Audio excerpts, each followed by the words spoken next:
Continuando aí. Então ela viu, era agradável aos olhos, e era bom para se comer. Concupiscência da carne. Além de ser agradável aos olhos, aquilo era bom para satisfazer o meu desejo da carne. Então, um outro problema sério, proveniente da natureza humana. Vive para satisfazer o desejo da sua carne. Vive para isso. Vive para isso. Há muitos anos atrás, eu falando da palavra para um conhecido meu, e ele disse assim, para um tom até sarcástico, né? Eu pregando a palavra, ele disse assim: Robson, eu não sei por que acontecem essas coisas. O sexo é tão bom e Deus proíbe.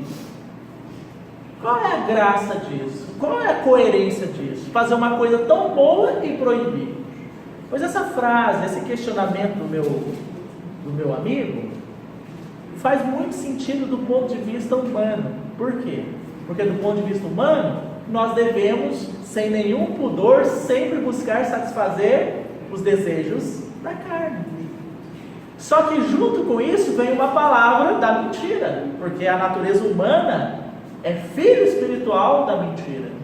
Deus proibiu o sexo? Deus nunca proibiu o sexo. Deixará o homem seu pai e sua mãe e se unirá à sua mulher. Deus estabeleceu o relacionamento sexual entre marido e mulher. Qualquer coisa fora disso, marido, homem, mulher, esposa, mulher, qualquer coisa fora disso, você jamais terá a experiência do que significa o sexo. Porque o Criador estabeleceu o sexo com uma finalidade. Nós podemos experimentar níveis de comunhão nas nossas esferas de relacionamento, certo? Posso ter comunhão de mente, comunhão de alma com os irmãos, não é verdade? Comunhão de pensamento, comunhão de sentimento, com o meu pai, com a minha mãe, com meus filhos. Então, em nível de espírito e em nível de alma, nós podemos ter comunhão. Mas no nível físico, nós só teremos comunhão com o nosso cônjuge, marido e mulher. Você sabe por que isso, irmãos? Porque eu só posso ter comunhão de corpo com o meu marido, com minha esposa, e a minha esposa só pode ter comunhão de corpo comigo, porque o casamento é a base de uma representação, de uma figura, de uma realidade espiritual superior, que é a união entre Cristo e a igreja. Cristo e a igreja estão unidos em espírito, estão unidos em alma, um dia estarão unidos juntos, porque ele voltará, aquela noiva que se ataviou, aquela esposa ataviada descerá do céu, e Deus tabernaculará com os homens eternamente. Então, em todos os níveis haverá comunhão, certo? Assim como entre marido e mulher. Como eu já disse, comunhão de corpo só pode existir entre marido e mulher, porque representa a completa união entre Cristo e a igreja. Porque não pode haver comunhão entre homens e homens, porque isso não reflete esta realidade espiritual. Porque não pode ter comunhão entre mulheres com mulheres, porque não reflete a realidade espiritual da comunhão plena entre Cristo e a igreja. Porque não pode haver comunhão fora do casamento, mesmo que seja entre homens e mulheres, porque isto não reflete a realidade espiritual entre Cristo e a igreja. Em outras palavras, os nossos casamentos, as nossas uniões conjugais devem ter uma primeira finalidade: refletir a completa comunhão entre Cristo e a igreja e ser um testemunho disso na terra. Então, irmãos, casamento não é nem para nossa satisfação em primeiro lugar.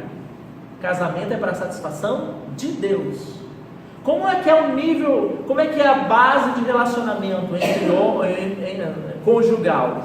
Tem gente que vê assim, a base de relacionamento conjugal é o meu marido aqui, a esposa aqui, e eles se relacionam nesse nível horizontal.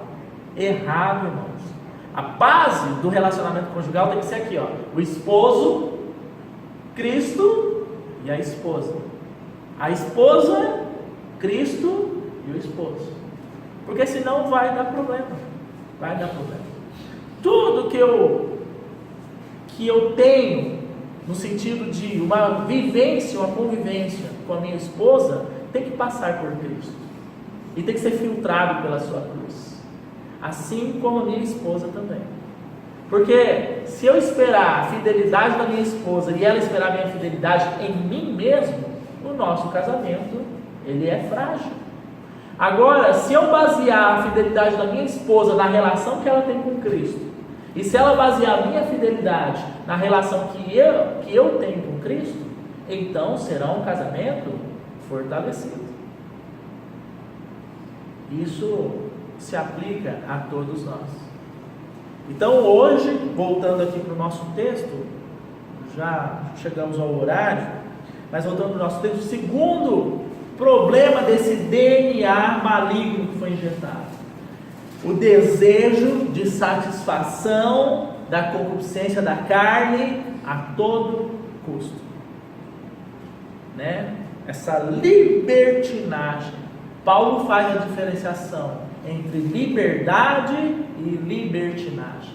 Paulo diz assim: não useis da liberdade que o Senhor deu para vocês para dar ocasião à carne, porque liberdade não é libertinagem, né?